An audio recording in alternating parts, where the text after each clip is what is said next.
Welcome back to another episode of the Jessica Alla podcast. I'm your host, Jessica Alla, Australia's leading women's trauma therapist and founder of Aruka Therapy. And today I want to talk about why we've gotten so good at diagnosing things and worse at actually healing. And I think the two of those things go hand in hand. Unfortunately, the more diagnosis that we accumulate as human beings, the more and more hopeless we start to feel. There's this level in the beginning of validation of, oh my gosh, here is this cluster of symptoms that describes me perfectly, and I fit into this category. And there's this feeling of acceptance and understanding and validation. And that can be really powerful and really productive. I know that there were so many diagnoses that I got that made me understand myself and think, okay, this is why I am the way that I am. And that makes sense that I've been experiencing that. But I also have this mindset of, okay, I have DID, PTSD, complex trauma, whatever it is. How do you heal that?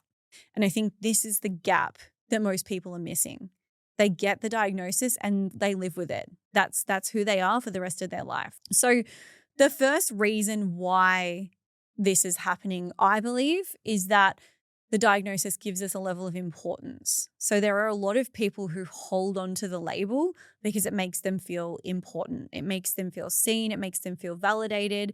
And they want to hold on to that feeling. And so I know so many people who will say, I can't attend this event because I have anxiety, and I can't do XYZ because I have depression. And they allow the diagnosis and the label to become a part of their personality and part of who they are. And arguably, yes, they already had a lot of those symptoms. But what happens is we shift from this investigative process, because we have to be investigating ourselves to a level to get the diagnosis, right? But we go from that to having an answer, and then the answer just becomes a bit of a full stop. And the amount of people that come to me that say, I have anxiety, I have depression, I have PTSD, I have complex trauma. If you think about the subconscious mind and about the way that the subconscious mind takes what we believe and creates that reality, creates that chemistry, the beliefs create the thoughts, and the thoughts create the chemistry, and the chemistry creates the way that we feel and experience life. If we have something, it's ours and we own it. So the first shift that I like to make with my clients is moving from I have anxiety to I am currently experiencing anxiety. I'm currently experiencing all of the symptoms of anxiety. I'm currently experiencing all of the symptoms of PTSD, complex trauma. Because when you have something and you own it, it's yours, and you hold on to it and you identify with it, and it's yours forever. When you're currently experiencing something, there's this feeling there of hope and of I'm currently experiencing it right now, but I can move forward. And we have to actually first remove those diagnoses almost from the subconscious mind and replace it with I'm currently experiencing, for the person to be able to even see that there's any chance of them not having that label in the future. So a lot of the time, people are really resistant to this. Why? Because they get a level of importance and, as I said, validation from having this diagnosis. I know that so many people, especially from maybe parents that didn't give them a lot of attention or love when they were younger, when they have anxiety and they say to somebody, yeah, I really suffer with anxiety, they get sympathy and love and affection. And that's what we crave as human beings. So on one hand, I completely understand this need to feel important and to fit into this category. But on the other hand, we can't actually move forward from it if we're still gaining from it and benefiting from it and identifying with it. So what's happening is, as a society, all of a sudden we have access to so much information. We are bombarded with information on social media, and the rise of people self-diagnosing from social media is just insane. I've seen nothing like it. From practicing in this and being in this world for the last 15 years, in the last 12 to 24 months, the amount of people that have come to me with diagnosis that have just come from them being educated by some person on social media saying, if you have XYZ, you have anxiety, or if you have XYZ, you have ADHD. I don't think that there's anything wrong with the amount of information. And it's great that people are starting to become self-aware and that they're starting to identify that maybe some of the behaviors that they have and patterns that they have aren't healthy or normal. But what you do with that information is so important, because if you take it and you're taking it from this really like negative, wounded place and you're owning it and you're holding on to it and you're using it, you're never able to actually move forward. And something that actually a really good coach of mine said to me once was I had used some past trauma or some label or something. And she'd said to me, absolutely, like that would be why you're doing this behavior. I validate that. That's A plus B equals C, but you can't use it. And I was like, ooh, that's a little bit hard to hear, but it's true. She was like, it's true that thing's happening, but you can't use that as an excuse for the rest of your life. You can't use that as an excuse for the way that you're acting and for the things that you're doing. So that was a bit of a reality check for me. And, it's something that I often will use with clients who are ready to hear it as well, because I think that it is a really powerful sentence. But I think that really the thing that we need to shift from is, yes, you've got the diagnosis. Like, yes, you feel validated and you feel seen. And it's amazing that you finally identified what that thing is that you're struggling with. But how do you now heal it? And so I thought today, we're focusing a lot of the time on managing the symptoms. Medications manage symptoms. Talk therapy manages symptoms. A lot of the strategies that people will come to you with on social media are all about managing symptoms. And there's this unconscious messaging, even with that it's permanent. There's this unconscious messaging that it's something that you have to manage. And I've been on the receiving end of this with being diagnosed with complex trauma and complex PTSD. And with my specific history, if you don't know what that is, you can go back and listen to episode 1. But with my specific history, the narrative that I was given from psychologists, psychiatrists, from counselors, from therapists was, this isn't something that you'll ever fully be able to overcome. You'll learn how to live with it better. And you'll learn how to manage daily life, but the damage has already sort of been done. And for me, that's just not my personality. I was like, nah, fuck that. That's not going to be me. I'll find a way to fix it. And so I'm very, very passionate about not just accepting the diagnosis, not just accepting the label, and actually using it as information. Okay, I've got all of the cluster of symptoms of this personality disorder or this anxiety or this depression or whatever it is. What do each of those individual symptoms mean? And why are they there and where did they come from? And why was that created? And a lot of the messaging in the past around certain conditions was that it was just like potluck. Like, you get anxiety, you get depression, you get a personality disorder. We now know, and finally, the world of research is catching up. We now know that that's not true. It's not just potluck. There is a lot of evidence that shows that trauma creates these situations. And so if trauma can create it and trauma can be healed and repaired, then there is a way out. So if I think about the most common diagnosis, if I think about the things that most people are coming to me with, if we take anxiety as the first step, anxiety, every single client that I work with who has anxiety has a subconscious belief of, I am not safe. And like, when I say that out loud, it sounds pretty obvious, right? You're like, yeah, okay, I'm not safe, feel anxious, not safe, feel panicked, feel worried. But you would be surprised how many people I say that to and they're like, I don't think I have a belief that I'm not safe. Like, I feel pretty safe. My life's pretty safe. But once you get into it, it's like, do you actually feel safe in your relationship? Do you feel safe financially? Do you feel safe when you're walking down the street? No. And so there is this subconscious belief that's created in childhood. Your subconscious beliefs are created in the first 10 years of your life that you're not safe. And what's created that belief can be extremely different from person to person, which is why one person can end up with mild anxiety and someone can end up with a full-blown personality disorder from the same belief of, I'm not safe. But at the end of the day, everyone who's experiencing this panic and this feeling of like impending doom and a threat that they just can't put their finger on, that it feels like something's coming for them, has this belief that they're not safe. Now, in most people, you work on that core belief, you work on that subconscious belief, you work on the memories where they created this belief of I'm not safe. And all of a sudden, they don't have anxiety anymore, because anxiety was never the problem. Anxiety is the label that we give to the symptoms of something that is much deeper problem. So anxiety, I'm not safe. Depression, every single person who comes to me with depression, who can't get out of bed, who can't socialize, who can't even brush their teeth, who don't look after themselves, have a very strong belief that they're alone. And even when there are people around them trying to support them and trying to love them, they have this deep subconscious belief that they are completely alone. And off the back of this, they have often another subconscious belief that's I'm not loved. I'm not loved, and therefore I am alone. And this belief that they're not loved, and this belief that nobody loves them and that they're alone in this world, is what's causing them to disconnect, because they feel like there's already no connections, there's no hope. They lose hope because, as human beings, we're wired for that connection. And when we lose that, of course, we're going to lose hope for any sort of better life. The reality is, though, a lot of these people with depression have so many people who love them and care about them.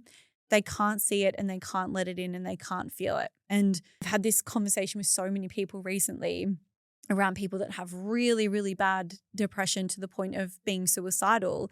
And they're like, can't they just see the love that we have for them? Can't they just see that we're trying to help them and that we want the best for them and that we just want them to get better?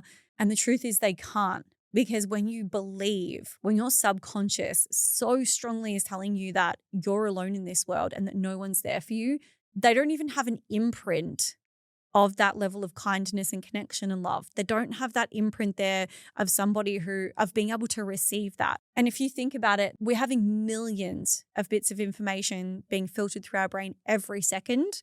And what we focus on is determined by our reticular activating system, which is basically our belief systems. And if we don't have this belief that we're worthy of life and that we're worthy of love and that we are loved and supported, we can't see it, we can't feel it, we can't let it in, we don't even notice it. So for anybody that's listening with that depression, and maybe you can relate to this feeling of I am alone, it's a subconscious belief coming from a moment in your past. And again, the variety of moments that could be can range from something that we would call like a smaller T trauma to something being abusive and quite significant. The beliefs can still be developed, and it really depends on who you are as a person, your sensitivity, so many factors, personality.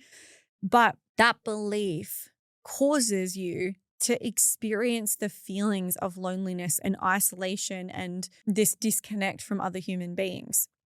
It's not the depression that's the problem.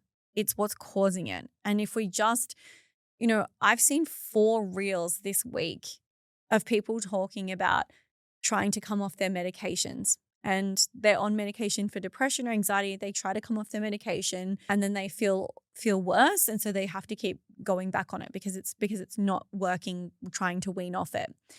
And the reality is the depression or the anxiety is numbed. And we can do this not just with medication, but with scrolling, with eating, with porn, sex, whatever you want to use as your addiction. We can use these things to numb ourselves. But as soon as we stop doing the thing, the emotion is still there. Drugs, perfect example.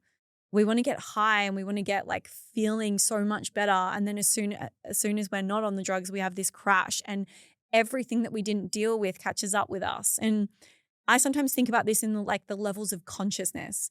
There's different levels of consciousness, like literal energetic frequencies that have been measured. Like the frequency of love is around 500 hertz.